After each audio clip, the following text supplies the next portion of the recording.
Tenho uma amiga que faz parte de um painel de debates políticos que é exibido semanalmente em cadeia nacional de televisão. Explicando seu papel, ela disse: "Somos incentivados a falar antes de pensar. Parece que estamos vivendo em uma era em que muitos falam sem pensar, incentivando reações emocionais em lugar de respostas ponderadas. Seja no âmbito nacional ou internacional, nas relações pessoais ou na política, no lar ou no fórum público, há vozes cada vez mais estridentes, e o ato de provocar e ofender-se parece ser uma coisa deliberada e não inadvertida. O Senhor advertiu desde o princípio e ao longo de toda a história que Satanás incitaria o coração das pessoas à ira. No livro de Mórmon, Lamã estabeleceu um padrão de murmurar tanto a ponto de suscitar a raiva, acender a fúria e impelir o assassinato. Repetidas vezes no livro de Mórmon, encontramos homens iludidos e iníquos, incitando a ira e provocando conflitos.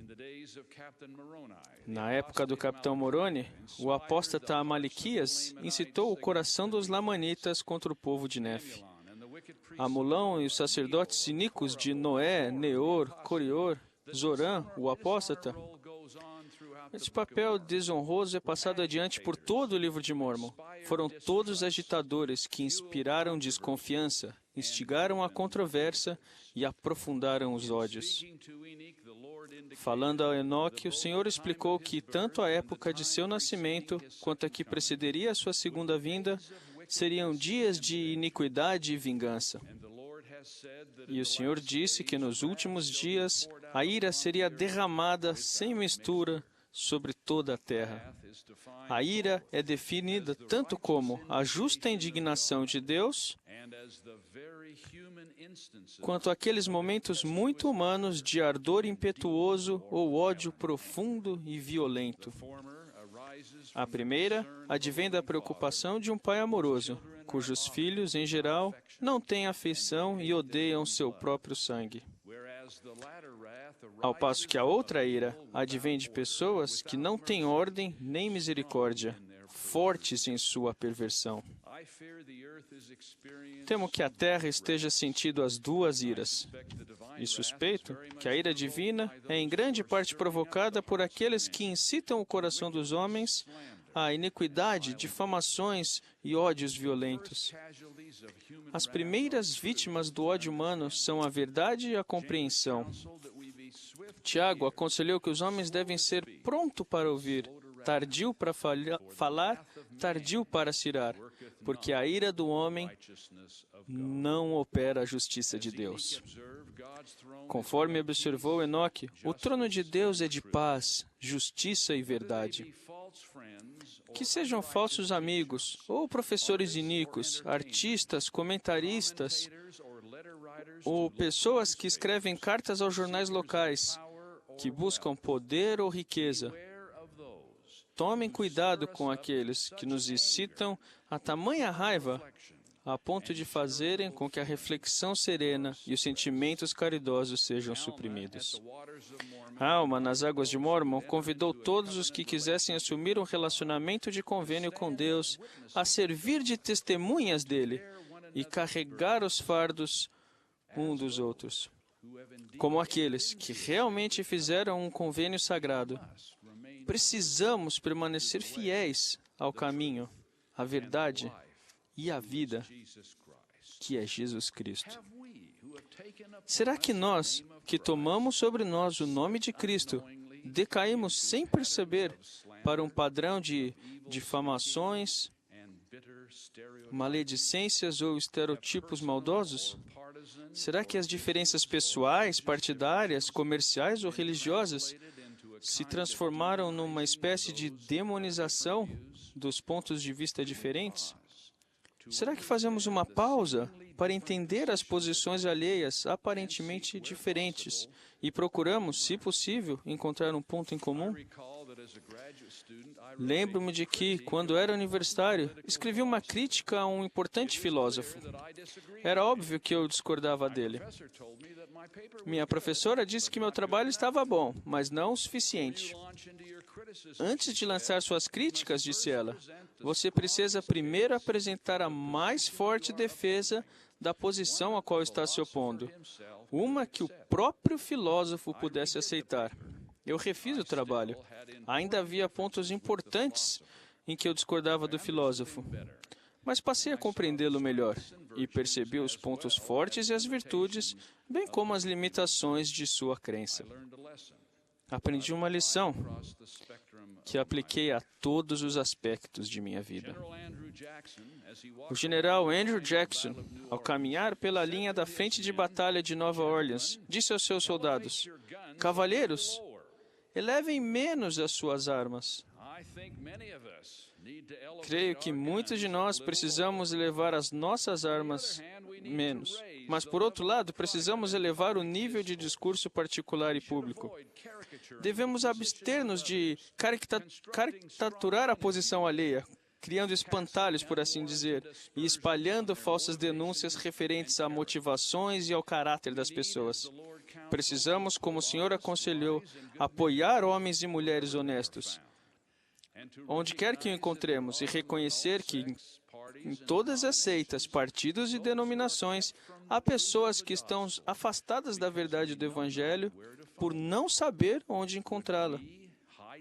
Estaríamos ocultando essa luz por adotarmos a cultura das difamações, dos estereotipos e das provocações e ofensas? É muitíssimo mais fácil decairmos para um espírito de zombaria e ceticismo ao lidarmos com pontos de vista contrários aos nossos.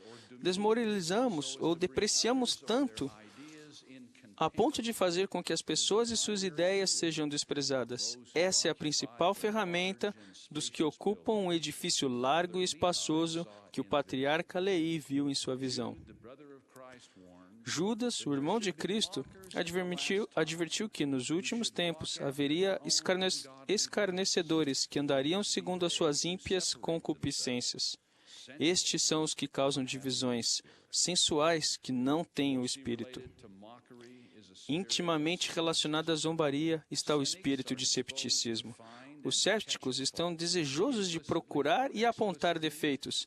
Implícita ou explicitamente, exibem uma escarnecedora descrença na sinceridade e na retidão. Isaías falou dos que se dão à iniquidade e que fazem culpado ao homem por uma palavra e armam laços aos que repreende na porta e os que sem motivo põem de parte o justo. A esse respeito, o Senhor nos aconselhou nos últimos dias a cessarmos de achar faltas uns aos outros e, sobretudo, como um manto, revestir-nos do vínculo da caridade, que é o vínculo da perfeição e paz. O presidente George Albert Smith observou: não há nada no mundo mais danoso ou prejudicial para a humanidade do que o ódio, o preconceito, a suspeita e a atitude rude que algumas pessoas têm para com seus semelhantes. Nas questões políticas, ele advertiu: sempre que seu ponto de vista político fizer com que fale mal de seu irmão, saiba que está em caminho e em terreno perigoso. Falando da grande missão do reino dos últimos dias, ele aconselhou: esta igreja a que pertencemos não é uma igreja militante, é uma igreja que prega a paz ao mundo todo. Não é nosso dever ir ao mundo e encontrar defeito nas pessoas, tampouco criticar os homens por não compreenderem. Mas é nosso privilégio, com bondade e amor, ir entre eles e dividir com eles a verdade que o Senhor revelou nesses últimos dias. O Senhor nos constituiu como um povo para uma missão especial. Tal como ele disse a Enoque no passado, o dia em que vivemos seria um dia de trevas, mas também seria uma época em que a retidão viria do céu e a verdade seria enviada novamente para a terra, a fim de prestar testemunho de Cristo mais uma vez e de sua missão expiatória. Como um dilúvio, essa mensagem varreria o mundo e os eleitos do Senhor seriam reunidos dos 4 cantos da terra. Onde quer que estejamos no mundo, fomos moldados como um povo para sermos instrumentos da paz do Senhor. Nas palavras de Pedro, fomos adquiridos por Deus para sermos seus, a fim de proclamar o triunfo dele, que vos chamou das trevas para a sua maravilhosa luz. Vós que em outro tempo não erais povo, mas agora sois povo de Deus. Não podemos permitir que sejamos envolvidos no mundo desejoso de provocar e ofender-se. Em vez disso, o Senhor revelou tanto a Paulo quanto a Moroni que não precisamos ter inveja, nem orgulho. Não devemos ser facilmente provocados, nem comportar-nos indignamente. Não nos regozijamos na iniquidade, mas sim na verdade. Sem dúvida, esse é o puro amor de Cristo que nós representamos.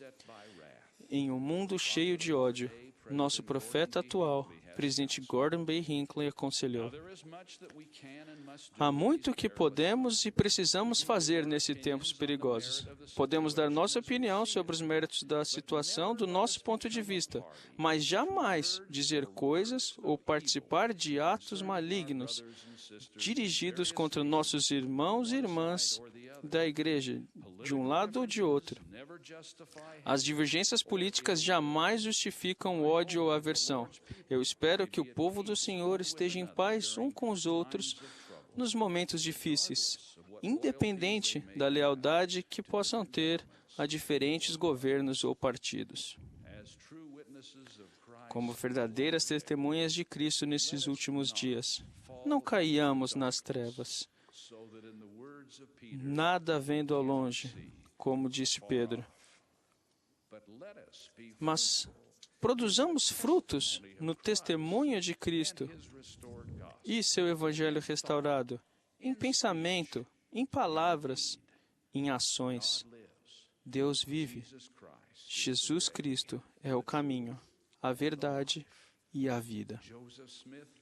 Joseph Smith, o grande profeta da restauração, foi o instrumento pelo qual fomos constituídos como povo, guiados até hoje por um profeta de Deus, o presidente Gordon B. Hinckley. Renovemos diariamente em nosso coração o puro amor de Cristo e vençamos com nosso Mestre as trevas deste mundo. Em nome de Jesus Cristo. Amém.